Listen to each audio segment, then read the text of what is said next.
Hi friends, എല്ലാവർക്കും സ്മിതാസ് cooking വേൾഡിലേക്ക് സ്വാഗതം. കേരളത്തിലെ ഏറ്റവും പ്രശസ്തമായ ഇഫ്താർ സ്നാക്കുകളിൽ ഒന്നായ ചിക്കൻ കട്ട്ലറ്റാണ് ഇന്ന് ഉണ്ടാക്കുന്നത്. എന്നാൽ നമുക്ക് വീഡിയോയിലേക്ക് പോകാം. ആദ്യം നമുക്ക് കുറച്ച് ചിക്കൻ വേവിച്ചെടുക്കാം. അപ്പോൾ അതിന് വേണ്ടിയിട്ട് ഞാൻ ഈ പാനിലേക്ക് ഒരു 1/2 ഗ്ലാസ് വെള്ളം ഒഴിച്ചിട്ടുണ്ട് കേട്ടോ. ഈ വെള്ളം ഒന്ന് ആദ്യം നന്നായിട്ടൊന്ന് തിളപ്പിച്ചെടുക്കാം. 200 ഗ്രാം ബോൺലെസ് ചിക്കനാണ് എടുത്തിട്ടുള്ളത്. ഇതിലേക്ക് ചെറുതായി അരിഞ്ഞു വെച്ചിരിക്കുന്ന ചിക്കൻ ചേർത്ത് കൊടുക്കാം. ഒരു 6-7 മിനിറ്റ് കൊണ്ട് തന്നെ പാകമായിട്ടുണ്ട് കേട്ടോ. കുക്കറിൽ പട്ടാണി വേവിക്കുന്നുണ്ട്, അത് വിസിലടിക്കുന്നു. ചിക്കൻ്റെ വെള്ളമെല്ലാം വറ്റി നല്ല പാകത്തിന് വെന്താണ് ഇരിക്കുന്നത്. ഫ്ലെയിം ഓഫ് ചെയ്യുക. എന്നിട്ട് ചൂടാറിയതിന് ശേഷം മിക്സിയിൽ ജാറിലിട്ടിട്ട് ഒന്ന് കറക്കിയെടുക്കുക കേട്ടോ. അരയാനൊന്നും പാടില്ല. ഒന്ന് ചെറിയ ചെറിയ കഷ്ണങ്ങളാക്കിയിട്ട് ഒന്ന് ചതച്ചെടുക്കുക. ഒരു പാനിലേക്ക് 1 ടേബിൾ സ്പൂൺ ഓയിൽ ഒഴിച്ചു കൊടുക്കാം. ചൂടായ ഓയിലിലേക്ക് ചെറുതാക്കി അരിഞ്ഞ സവാള, 2 സവാളയാണ് എടുത്തിട്ടുള്ളത്. സവാള കളറെല്ലാം മാറി ഒരു ലൈറ്റ് ബ്രൗൺ കളർ ആവണം, അതുവരെ വഴറ്റി കൊടുക്കാം. സവാളയുടെ കളറെല്ലാം മാറി നല്ല പാകത്തിനായിട്ടുണ്ട്.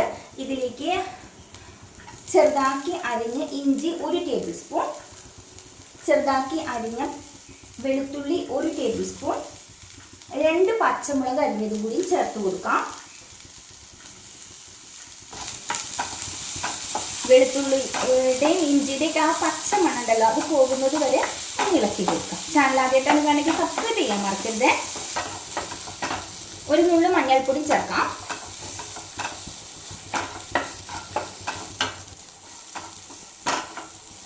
ഒരു ടീസ്പൂൺ മുളക് പൊടി, 1/2 ടീസ്പൂൺ കുരുമുളക് പൊടി, 1/2 ടീസ്പൂൺ ഗരം മസാല, ആവശ്യത്തിനുള്ള ഉപ്പ് കൂടി ചേർത്ത് നന്നായിട്ടൊന്ന് യോജിപ്പിച്ചെടുക്കാം.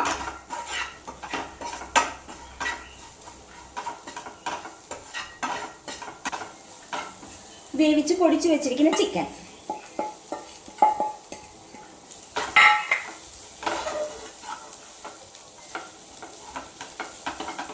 മല്ലിയില അരിഞ്ഞത്, കറിവേപ്പില അരിഞ്ഞത്,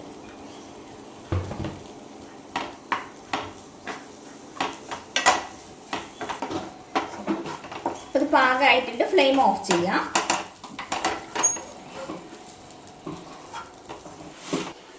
ഒരു 3 ഉരുളക്കിഴങ്ങ് പുഴുങ്ങിയതിന് ശേഷം തൊലിയെല്ലാം കളഞ്ഞ് പൊടിച്ചു വെച്ചതാണ്. കഷ്ണങ്ങളൊന്നും ഇല്ലാത്ത രീതിയിൽ വളരെ സ്മൂത്തായി തന്നെ പൊടിച്ചെടുക്കണം. ഇതിലേക്ക് 1 ടീസ്പൂൺ ചിക്കൻ മസാല, ക്യാരറ്റ് അരിഞ്ഞത്, ഒരു നുള്ളു ഉപ്പ് കൂടി ചേർക്കാം. നന്നായിട്ടൊന്ന് മിക്സ് ചെയ്ത് കൊടുക്കാം. ഇനി ഇതിലേക്ക് നമ്മൾ റെഡിയാക്കി വെച്ചിരിക്കുന്ന ചിക്കൻ്റെ മിക്സ് ചേർക്കാം. കൈകൊണ്ട് തന്നെ നന്നായിട്ടൊന്ന് മിക്സ് ചെയ്തിട്ടെടുക്കാം. നന്നായിട്ടൊന്ന് യോജിപ്പിച്ചതിന് ശേഷം കുറേശ്ശെ എടുത്തിട്ട് കയ്യിൽ വെച്ച് തന്നെ ഒന്നുകിൽ റൗണ്ട് ഷേപ്പിലോ അല്ലെങ്കിൽ ഓവൽ ഷേപ്പിലോ ആക്കിയെടുക്കാം. ഞാനിപ്പോൾ ഒരു റൗണ്ട് ഷേപ്പിലാണ് ആക്കിയെടുക്കുന്നത്.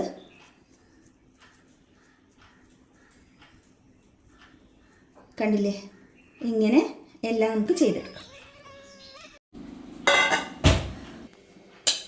ഒരു മുട്ട പൊട്ടിച്ചു വയ്ക്കാം. നന്നായിട്ടൊന്ന് മിക്സ് ചെയ്ത് കൊടുക്കാം.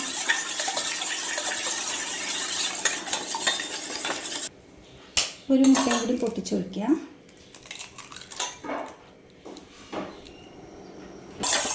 ഇത് നന്നായിട്ട് ഒന്നും കൂടി ഒന്ന് തിളപ്പിച്ചെടുക്കാം. ഇനി ഓരോരോ കട്ട്ലറ്റായി എടുത്തിട്ട് ഈ മുട്ടയിലൊന്ന് ഇങ്ങനെ ഡിപ്പ് ചെയ്യാം.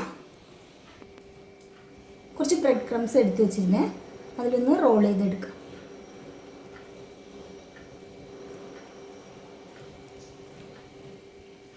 ഇതുപോലെ തന്നെ ബാക്കിയെല്ലാം ചെയ്തെടുക്കാം. ഇതിന് ആവശ്യമായി ഓയിൽ ഒഴിച്ചു കൊടുക്കാം. ഓരോരോ കട്ട്ലറ്റായി ഓയിലിലേക്ക് ഇട്ട് കൊടുക്കാം. മീഡിയം ഫ്ലെയിമിൽ വെച്ചിട്ട് വേണം ഫ്രൈ ചെയ്തിട്ടെടുക്കാം.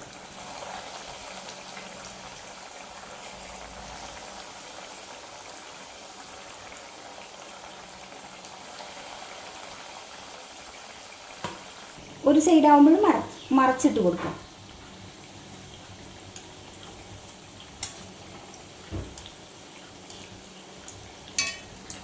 ഇത് പാകമായിട്ടുണ്ട്. ഇതുപോലെ തന്നെ ബാക്കിയെല്ലാം നമുക്ക് ഉണ്ടാക്കിയെടുക്കാം.